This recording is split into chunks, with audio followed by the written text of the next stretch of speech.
Welcome back to the firing line. Step onto any range in America today. You will hear the same familiar buffer spring twang.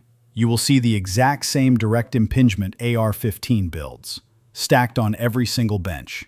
Listen, I love America's rifle. I've carried the M4 platform for years. It runs incredibly well when you keep it wet and well maintained.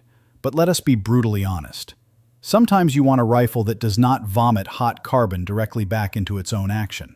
Sometimes you need a weapon system you can fold in half and shove securely under a truck seat.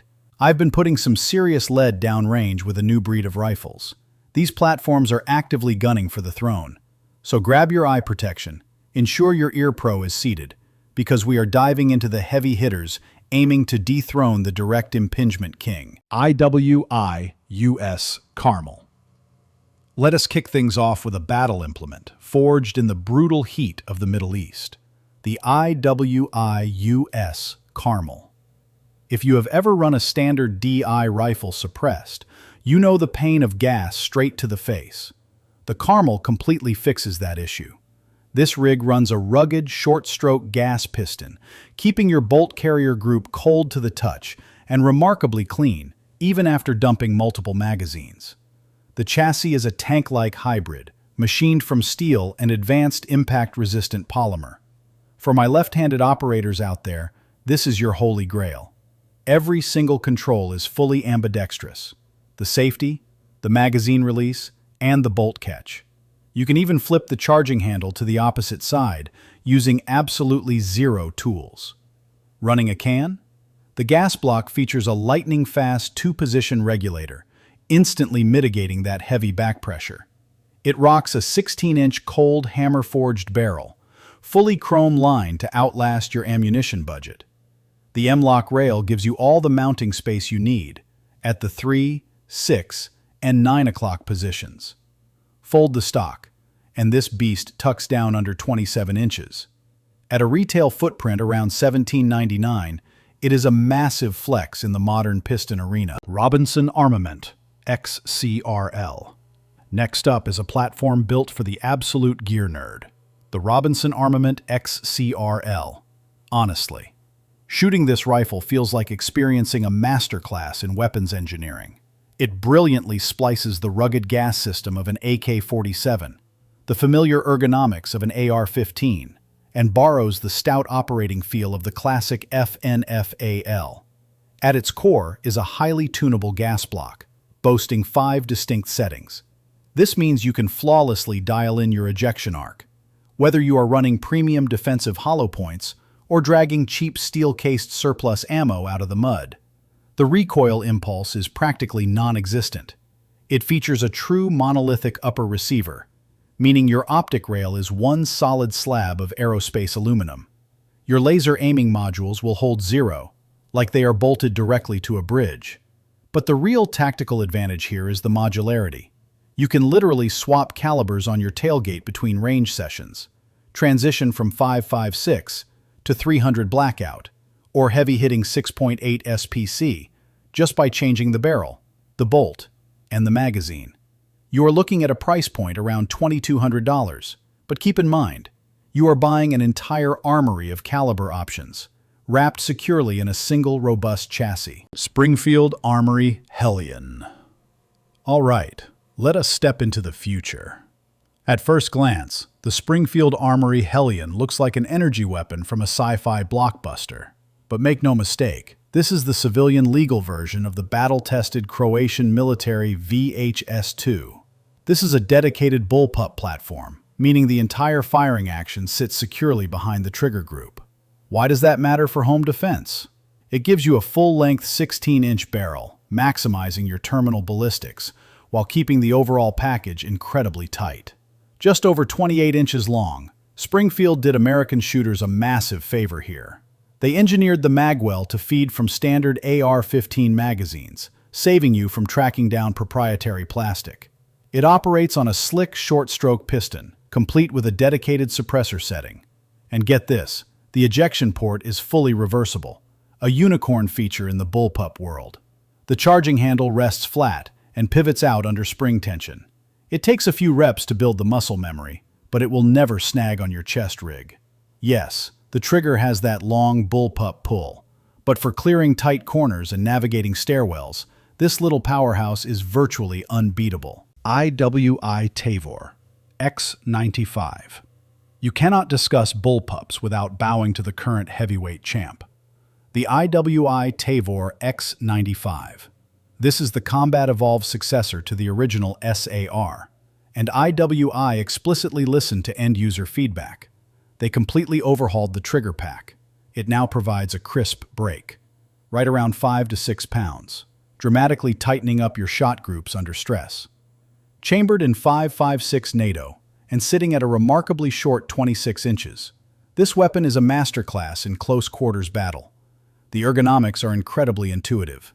If you run an AR-15, your index finger will naturally find the magazine release, exactly where it belongs. Internally, it relies on a bomb-proof long-stroke gas piston. Picture an AK-47 operating system flipped upside down. It simply does not quit. Tipping the scales at 7.9 pounds, she is a bit heavy, but because the center of gravity sits deep against your shoulder pocket, you can easily drive this weapon one-handed, while manipulating doors or radios. CZ Bren 3. Looking across the Atlantic, the Czechs are absolutely crushing the tactical market right now. Enter the CZ Bren 3. This is the current issue rifle for the Czech military, so you know it has survived hell and back. The most significant leap forward here is the front end.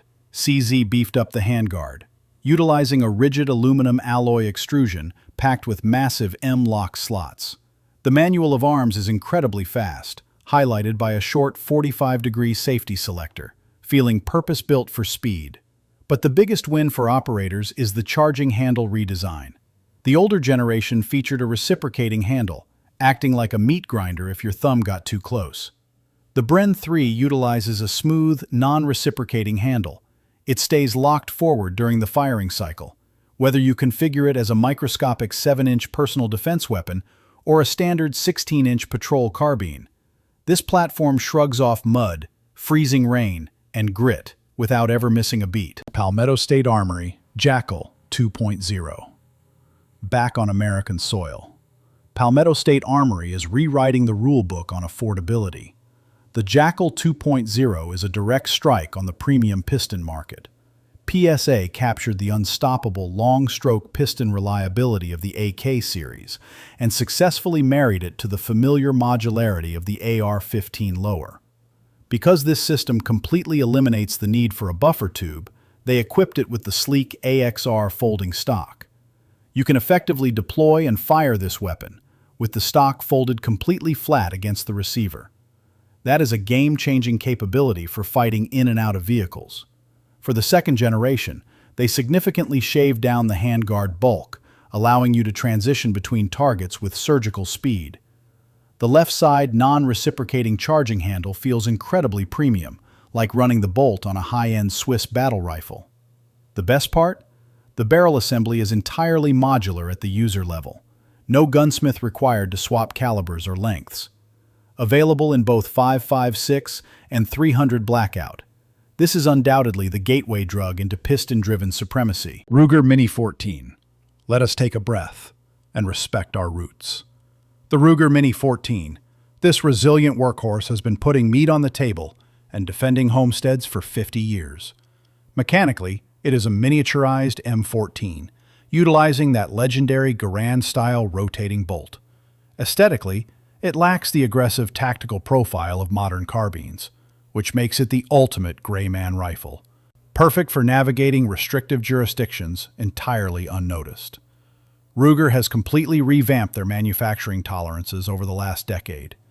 The modern, cold hammer-forged barrels are vastly thicker and noticeably tapered, completely curing the heat-stringing accuracy issues that plagued older generations. The gas block is sealed tight, and the factory iron sights are rugged enough to pound nails. The headline here is the introduction of the 300 blackout chambering, marrying devastating modern ballistics with a classic wood and steel profile. Yes, you are locked into Ruger proprietary magazines, but for a dedicated truck gun that fires every single time you pull the trigger, the Mini 14 demands respect. Primary Weapon Systems, UXR. Primary weapon systems has always been top tier in the piston game, but their new UXR is a massive leap into uncharted territory. UXR stands for User Exchange Rifle. The driving philosophy here is uncompromising modularity. You can completely alter the caliber of this weapon by changing exactly 3 parts: the barrel, the bolt head, and the magwell. Everything hinges on a serialized lower receiver. This means your carefully tuned trigger, your preferred grip angle, and your optic zero remain completely untouched, no matter what round you are chambering. It utilizes a robust 3-position adjustable gas valve to instantly balance the operating system, currently feeding 5.56 300 Blackout and the bone-crushing 308 Winchester. The muscle memory is identical to a standard AR-15, meaning your training translates perfectly. If you are looking for one central hub to handle home defense, duty use, and big game hunting, the UXR is the undeniable future. All right, folks, that is the tactical breakdown on the hardware pushing the industry forward. Now I want to hear your after-action report. Down in the comments section. When the glass breaks in the middle of the night, which one of these platforms are you grabbing to protect your family? Are you sticking by your trusty direct impingement AR-15? Or has one of these piston-driven powerhouses earned a permanent spot in your safe? Drop a comment down below, and let us get the debate going. If this range report helped you out, do me a huge favor, smash that like button, and absolutely subscribe to the channel so you do not miss our next deep dive. Stay safe out there, check your six, and always keep training.